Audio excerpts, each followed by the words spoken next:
ഇത്രയും കാലം യുദ്ധത്തിനായി വാശി പിടിച്ച അമേരിക്കൻ പ്രസിഡന്റ് ഡൊണാൾഡ് ട്രംപ് ഒടുവിൽ ഇറാന്റെ ശക്തമായ പ്രതിരോധത്തിന് മുൻപിൽ ചുവടുമാറ്റുന്നു.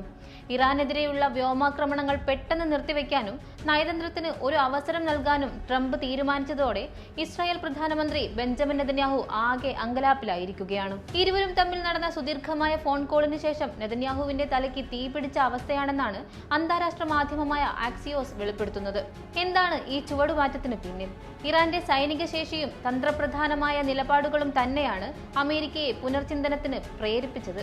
മാത്രമല്ല, ചർച്ചയാണ് പരിഹാരമെന്ന് ട്രംപിന് ഇപ്പോൾ ബോധ്യപ്പെട്ടിരിക്കുന്നു. ഖത്തറും പാകിസ്ഥാനും മധ്യസ്ഥരായി നിന്നുകൊണ്ട് അമേരിക്കയും ഇറാനും തമ്മിൽ യുദ്ധം ഔദ്യോഗികമായി അവസാനിപ്പിക്കാനുള്ള ഒരു ധാരണാപത്രം അണിയറയിൽ തയ്യാറായിരിക്കുകയാണ്. ഈ കരാറിലൂടെ ഇറാന്റെ ആണവ പദ്ധതി, ലോകത്തിന്റെ സാമ്പത്തിക ഞരമ്പായ ഹോർമുസ് കടലിടുക്ക് തുറക്കൽ തുടങ്ങിയ നിർണായക വിഷയങ്ങളിൽ 30 ദിവസത്തെ സമാധാന ചർച്ചകൾക്കാണ് വഴി തുറക്കുന്നത്.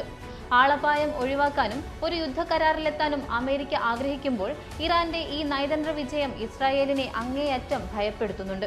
ചർച്ചകൾ നീണ്ടുപോയാൽ അത് ഇറാന് കൂടുതൽ കരുത്താകുമെന്നും തങ്ങളുടെ ലക്ഷ്യങ്ങൾ തകരുമെന്നുമാണ് നെതന്യാഹുവിന്റെ പേടി. അതുകൊണ്ട് തന്നെ ആക്രമണം ഉടൻ പുനരാരംഭിക്കണമെന്നാണ് നെതന്യാഹു വാശി പിടിക്കുന്നത്.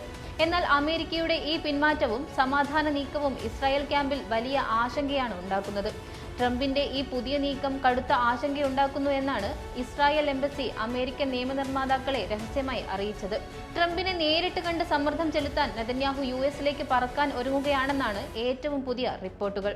ഇറാന്റെ ശക്തമായ നിലപാടുകൾക്ക് മുൻപിൽ അമേരിക്ക ഒടുവിൽ പൂർണ്ണമായി വഴങ്ങുമോ? അതോ നെതന്യാഹുവിന്റെ സമ്മർദ്ദത്തിന് വഴങ്ങി വീണ്ടും പശ്ചിമേഷ്യയെ യുദ്ധത്തിലേക്ക് തള്ളിവിടുമോ?